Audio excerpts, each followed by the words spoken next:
Hey guys, I'm Catherine, and this is Little Bits of Heaven Homestead. Welcome. Today I am talking all about incubating eggs. So, for those of you who have followed my channel for a while, know that I have an absolute addiction to incubating. So, this is my favorite incubator by far. I'll tell you that I started with a cheap Chinese plastic piece of junk. Thought it was extremely affordable. Totally regretted my decision just about maybe a few days into my first hatch. Tons of calibration involved. For a newbie who knows very little about incubating, I would highly suggest that you go ahead and pony up and invest into a quality incubator. So after I did a couple hatches in my cheap Chinese knockoff incubator that was just like I said, it was a nightmare to deal with because it didn't stay consistent on its heat, as humidity was always in fluctuation. I had to buy a second temperature gauge and hygrometer, which is really not worth the frustration that was involved with it. So then I invested in a Brinsea. And for those of you who are familiar with incubators, that is like the Cadillac of incubators. High end, top of the line. I killed it. It didn't take me but a hatch or two, and that's specifically on me. That was my fault. Something happened. I think my cat got his tail stuck in the little fan, and I'm a fixer, and I was like, I'm going to fix this myself, and I ended up destroying my really expensive incubator. So I reached out to friends of mine and asked, hey, if you were going to invest in an incubator and you didn't have a ton of money but you wanted something quality, what would you buy? And this was highly recommended to me, specifically by a friend who not only raises but hatches rare breed chickens. She's got the big cabinet incubator. She's quality to the max. And she said if she were going to buy some sort of tabletop incubator, it would be this Incuview. And she used them for small hatches, highly recommended them. I bought one, used it religiously for about 3 years, loved it. It was so simplistic to use. The control panels itself was a breeze. There was little to no issues as far as maintaining temperature, humidity. This thing is pretty spot on. So I also highly recommend the Incuview. But I wanted to talk to you about basics of incubating. My friend Julie from Dirt Patch Heaven, if you guys aren't familiar with her, please check her out because she is fantastic and she is my homestead hero. She reached out to me recently and asked me to put together a full tutorial on how to incubate using an incubator. So there are advantages and disadvantages to an incubator over using a broody hen. If you are a homestead and you have broody hens, you might be scratching your head saying, why should I spend money on an incubator when I could have it literally for free underneath my own chickens? And believe me, I battle this myself. I do have broody hens. I currently have broody hens sitting on clutches of eggs, and they're fantastic. If you can go that route, I also highly recommend that because there is nothing like a broody mama. She will protect the chicks. You don't have to worry about setting up a brooder, having some sort of heat source. You don't have to feed them necessarily other than what you might toss out just for convenience because mom will take them out. And unless you're not free ranging, I say that with the thought and contingency asterisks here, I free range my flock. So what works for me may not necessarily work for you. But so mine are out there hunting and digging up their own food sources. So definitely something to keep into consideration. But a broody hen is definitely worth their weight in gold. But an advantage of an incubator is you are in control. And that is something that I really battle with. I'm a control freak. I like knowing that my eggs are all developing. I know what by watching their development using a candling system, which I'll talk to you about here in a little while, but I can watch their progression. I know when to expect them to hatch. I'm hands-on, it's my control. I like that. And you can also determine your number of chicks that you hatch. If you have a broody hen, sometimes they, for whatever reason, they may sit until they're 2 weeks in and then decide that they're done with it and just ditch their clutch altogether, and there's little to nothing you can do at that point. If you don't have a backup system like an incubator in place, then you just got to know that your eggs may die. And so it's not necessarily a bad idea to have an incubator as a backup system, even if you are using broody hens, just because they are finicky creatures, they are live creatures, and they don't necessarily always do what you want them to do. Okay, so basics of an incubator. So why I specifically went with this IncuView again, because I did buy one about 3-4 years ago. I used the heck out of it. I hatched hundreds, if not thousands, of chicks.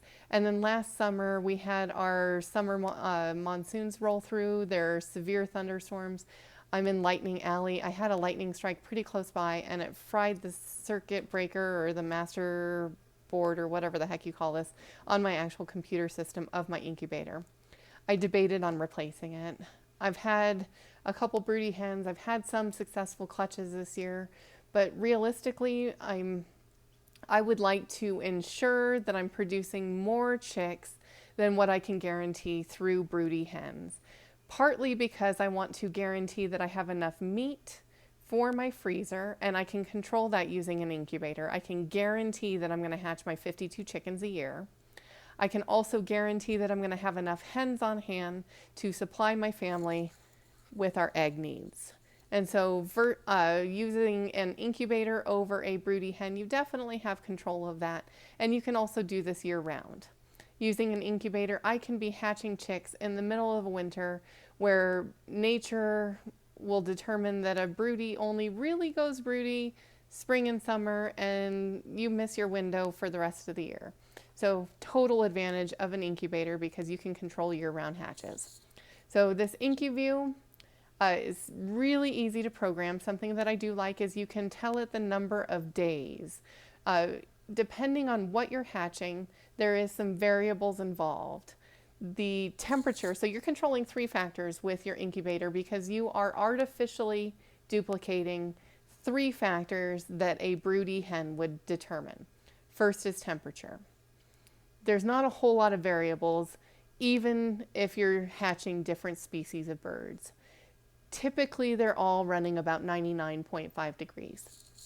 This is really easy to program in your temperature. It comes preset at 99.5 because that is pretty typical, pretty standard. The only bird that I've hatched that was slightly different than that was peafowl, and they were 100 to 100.5. So there again, not drastically different, right in there. If you stuck it at the 99.5 and you never changed that, you would probably be pretty safe. Your second variable that you're controlling is humidity. And that, there is no real hard and fast rule. It kind of depends on not only your location, but what it is that you are hatching. And also where in that time frame that you are as far as your humidity level needs to be. So some locations, like I have lots of friends in Florida, and they do dry hatches where they add no supplemental water to their incubator at all. I'm in a relatively arid environment. I do need to supplement, and this IncuView here has 3 separate channels that run around the perimeter of the incubator itself. So it's got an outer ring, a middle ring, and an inner ring. And you can, depending on which ring or if you use all of them, can determine and adjust your humidity level. When you first start with chicken eggs, you want a humidity level of somewhere between 40 and 50%. When you get closer to the hatch date, you want to increase your humidity levels to 60 to 70%. Sometimes, or oftentimes, the eggs will start as the chicks start hatching, producing their own humidity level, and so you'll want to just kind of keep an eye on the levels. This incubator has a new hygrometer, which is really cool. My last one did not, so I kind of had to guesstimate on my humidity levels in here, where this one has a built-in hygrometer. Very cool. So, and then something else that you need to watch as far as incubators, and this one I like because it does come with this tray. So your third factor that you are artificially duplicating that a hen would provide is movement. So the eggs, when they're sitting in a natural clutch underneath a hen, are not stagnant. They don't just sit here throughout their entire time that they are developing. The hen actually moves them around in the nest. And so you need to duplicate that either through having a turner, which this incubator does come with as an automatic turner, or you have to go in there and manually turn them. Depending on what incubator you get, it may come with a tray like this, which I really like. Some will come with these little cups, and they'll sit in the cup, and rather than rolling, the cup will just kind of turn them multiple times a day. The IncuView itself is preset to turn the eggs 6 times a day. I just leave it at that. I've had good success rates with my hatching, and I haven't had any issues that I can necessarily attribute to lack of movement. So I just keep it at its preset standard here of 6 times a day. But what that does is it exercises the embryo and makes sure that it's not developing unevenly or getting stuck to one side of the egg. And again, it's just duplicating that natural movement that you would have underneath a hen if she were sitting in nature. So the egg, oh, my cat is very interested in what we're doing here. The egg came directly out from underneath one of my hens.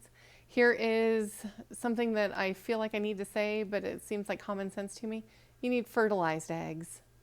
If you don't have a rooster and you're just pulling out eggs from underneath a hen and they haven't been fertilized, they won't develop.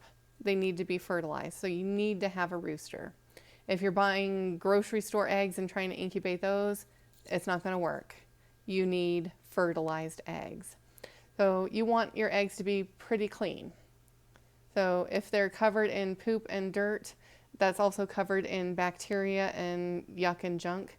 This is a perfect environment to grow bacteria, yuck, and junk. So it's warm and it's humid. So you want to make sure that your eggs are as clean as possible. If you are raising your own, that can usually be controlled by proper management of your nest boxes, specifically changing out the bedding. So if you've got lots of clean straw, you're going to have clean eggs. If you have almost nothing in your nest boxes and they're going just on raw floor, you're going to get dirty eggs.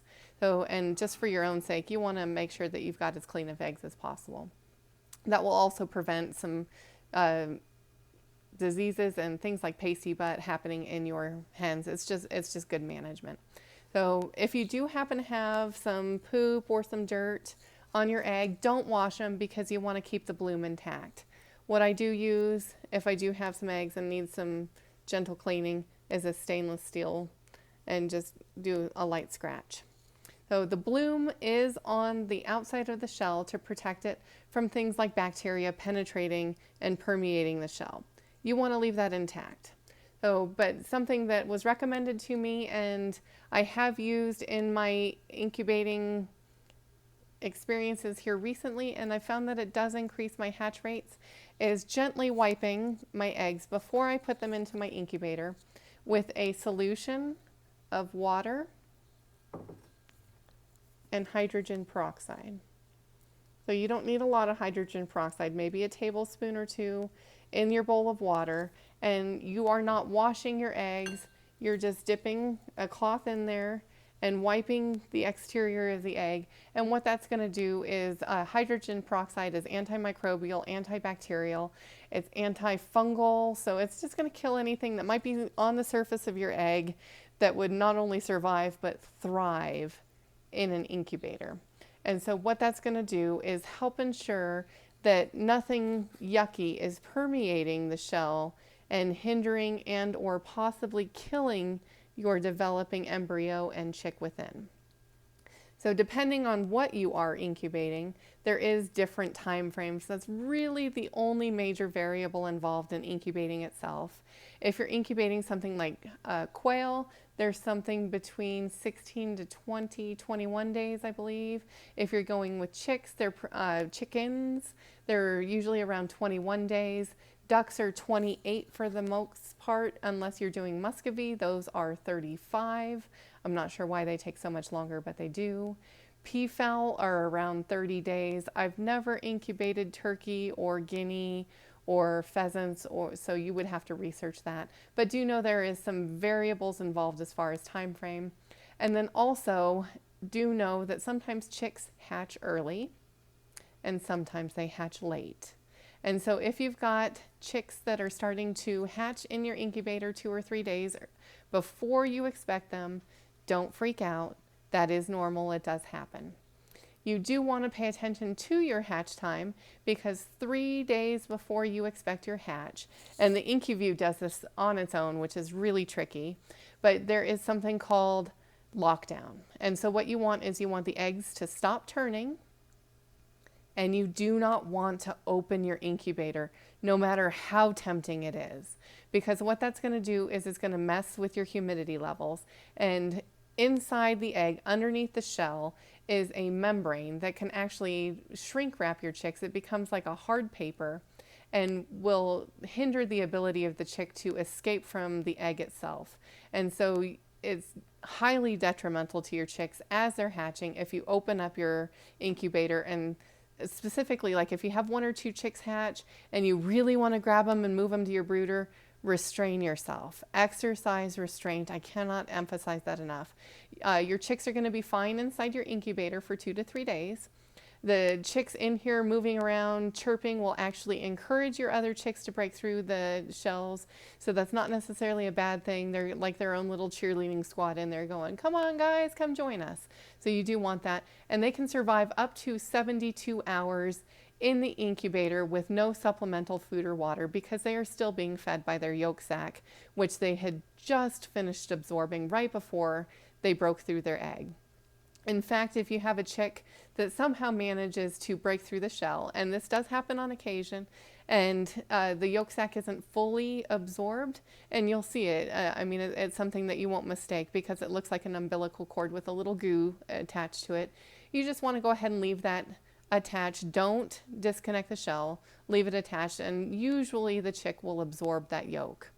So, but again, exercise restraint, let them sit in here. You definitely want them to be fully dried off before you remove them from the incubator.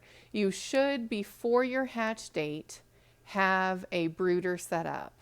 And I'll show you my brooder here on a future video. But you want to have a safe environment for them to go, because they are not ready to toss out in your yard. They're going to need several weeks in a brooder in a safe environment with supplemental heat before they are ready to be outside.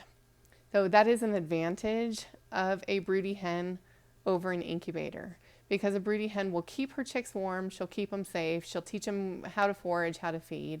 And so it's one of these things, it's a toss-up, and it's really depending on your goals and what it is that you're trying to accomplish on your homestead as to whether you can justify using a broody hen or an incubator. I can tell you that I have high predation loads and I lose a lot of chickens due to my choice on free ranging. That's a risk that I take, and it's definitely, I've determined that my losses are worth it for me to know that my chickens are living like chickens. And so in order to combat my losses, I just need to make sure that I'm hatching enough in order to provide for our needs. And so in my homestead universe, an incubator is not only a useful tool, it's a necessary tool. And I have probably used my incubator more regularly than any other tool that I've used on my homestead consistently year round. So, okay, so I'm trying to think if there's any other information that I want to leave you with before I drop off here. So again, you're trying to duplicate 3 factors. You're going for temperature, humidity, and motion on your incubator. 3 days before hatch time, you want to go lockdown. Do not touch, do not touch, do not touch. So 3 days before lockdown, you do want to check your humidity levels. Make sure that you have more than enough humidity on board so that you don't have to open up your incubator during those 3 to 6 days at the end of your hatch. That's probably the most critical part of your hatching in general. Before the lockdown, you can actually open up, and I would recommend that you open up your incubator every day or two, and mostly because it's fun, but take out your eggs and candle them so you can actually check your progress. And like I said, I would highly suggest that you not only do that regularly, because it's really interesting. It's like this great ongoing science experiment, watching the development, but you do not want to have bad eggs or eggs that are not developing sitting in your incubator for 21 to 30 days, because if you have never smelled a bad egg, an egg exploding in your incubator is one of the worst odors you can ever experience. And especially if you've got it in your home, terrible, just terrible. So do candle your eggs. After the first 5 to 6 days, you'll start seeing some veining. If they're not developing, it's just going to be totally clear, or we'll have a ring of death. And so what I'm going to do is I'm going to prepare my eggs tonight, get them in my incubator. I've got it set as far as my time frame for chicken eggs. And so I will bring you guys back in about a week and we'll go ahead and candle them and I'll show you what normal development is. And I'm kind of hoping that all my eggs develop and that I've got a 100% success rate. But honestly, that's few and far between. So I'm kind of hoping that I have some eggs that do have the ring of death that I can show you, and then some that just don't develop at all, so that we can see the differences. That way, when you're candling your own eggs, you definitely know what you're looking for. So guys, I hope this offered you something of value. I hope that this was informational. If it was, please like this video, share it, especially if there's anybody who might be interested in incubating and has never done the process before. Please share this with them and hopefully that gives them some tips and tricks and pointers on where to start. If you haven't already subscribed to my channel, please do so. And thank you so much for joining me, and I will talk to you guys soon.